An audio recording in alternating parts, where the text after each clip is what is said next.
Good morning, gentlemen. It's Thursday.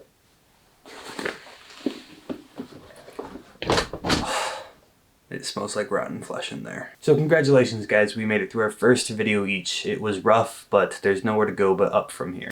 Although, Joseph, you did go over 4 minutes. Naughty, naughty. I'll remember that. I recently moved to a different room in my house, and while moving, I found a myriad of objects that I had forgotten that I own. A few strange things. I won this thing at a White Elephant gift exchange. Supposedly, it was brought as a joke because it was found on the side of a road, which might explain why it smells like rotten flesh. But I kept it. The next strange thing that I found was this. It's a nice photo of me and some friends. But oh my goodness, was I fat back then. Gosh, look at that. Anyway, I asked my mom to get me a unique set of playing cards because I was really into those at the time. So she comes up with the bright idea of this. There's 54 of these. What the heck? And of course I can never use this deck because it has 54 pictures of me on it. It's a little bit strange, but I'm not going to throw it out. And the last thing I'm going to talk about is this.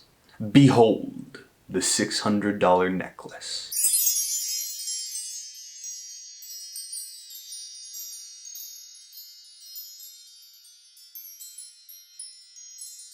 And yeah, it's a cheap piece of plastic, but I was offered $600 for it. And art is usually valued at what people will pay for it, ergo it's worth $600. Now I'm sure you're asking yourself, who the heck would offer $600 for a cheap plastic necklace? Oh, what a wonderful question. Let me answer that for you. Lee would, that's who. Who the heck is Lee? Again, great question. You're on a roll.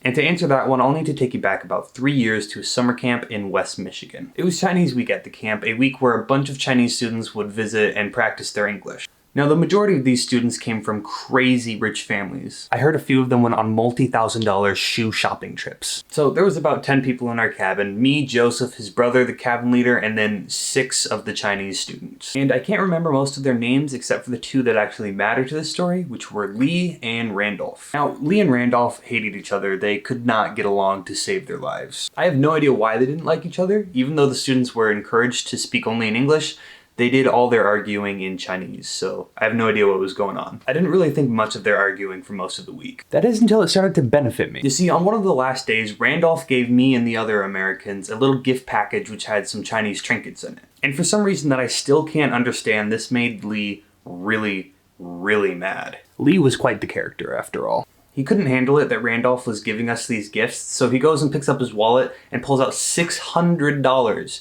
and offers it to me and Joseph for one of our necklaces. Now, for 16-year-old me, this was a lot of money. And of course I wanted to take it. After all, money clearly wasn't an issue to Lee. However, I knew that if I showed up back home with $600 and I explained to my mom how I got it, I would be in big trouble. So unfortunately, I had to pass. And Joseph did the same because he's such an upstanding guy. But this only seems to make Lee more angry. So he goes back into his wallet and he pulls something different out this time. A credit card. He then proceeded to scream $10,000 for the necklaces. And he's waving around the credit card like a lunatic. He's going crazy at this point. And while $600 might not be worth getting in trouble for, $10,000? I'll take that. But thankfully, just as I started to reconsider, my cabin leader came back in and shut the whole thing down. It's probably for the best. If he hadn't, I probably would have been arrested for credit card theft. And that's the story of the $600 necklace. I will never get a deal that good again. Alright boys, I'll see you soon.